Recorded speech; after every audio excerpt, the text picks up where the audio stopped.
Hello everybody, I am Jedi Jack Penguin and welcome back to another LEGO Star Wars review. So today we're looking at one of the smaller sets for this year, that being set number 75391, Captain Rex Y-wing Microfighter.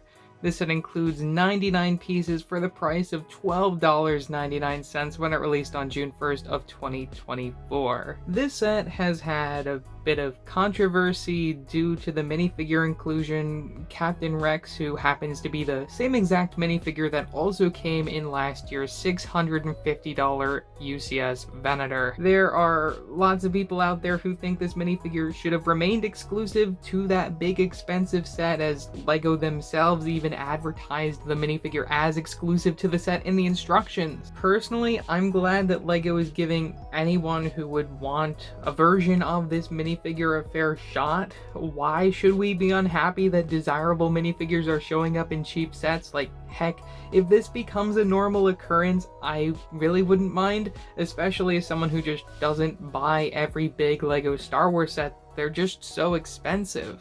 The minifigure of Phase 2 clone Captain Rex is the same exact version as the one included in the $650 UCS Venator from last year, even down to the lack of a waist cape and those beautiful arm prints that are both unique. As I said in my Venator review last year, if you were buying that set for the Rex figure, you're buying it for the wrong reason. Discussing this figure's design, we get all new prints as of that Venator released last year for the legs, torso, arms, the pauldron, head, and even the helmet.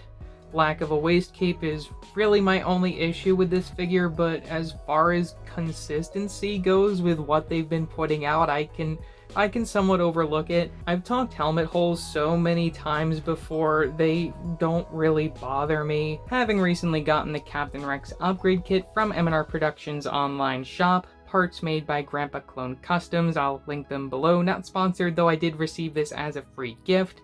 It's really insane how much better the placement of the holes look, but at the same time this really sacrifices the use of the visors. But unlike the other design, you won't have to worry about the rangefinder falling out as much. It's a much stronger connection in that spot.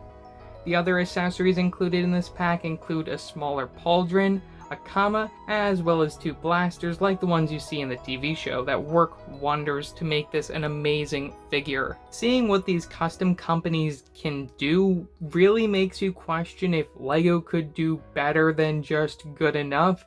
I'm not saying that the Rex they gave us is bad. I still think it's a really great figure and definitely one of my favorites from last year.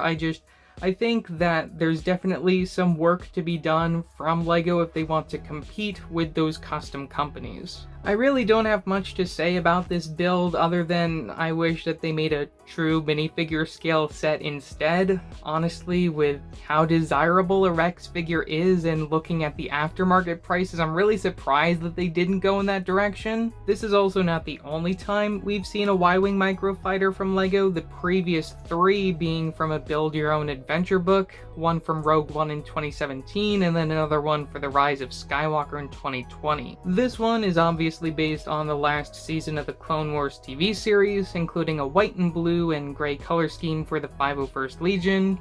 As a small playset, we were bound to see stud guns, or tile guns in this case, just pressed down and they go out into the distance, never to be found again. You do happen to get some extras. You get your pretend guns from the front.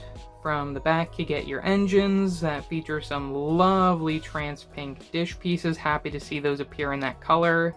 Swooshability is at an all-time high for this set. Then lastly, you get a spot to sit your figure. This is where I can say, unlike the UCS Venator, it makes sense he has no waist cape, as he is meant to sit down in the vehicle included, not just to stand on a plaque. And you also see a little control panel with a 1x2 Chi-slope and a little windshield to round it all out. So overall, for $13, if you're a fan of the Clone Wars, I don't see how you wouldn't end up with this set, especially if you're someone who doesn't want the Venator or can't afford the Venator.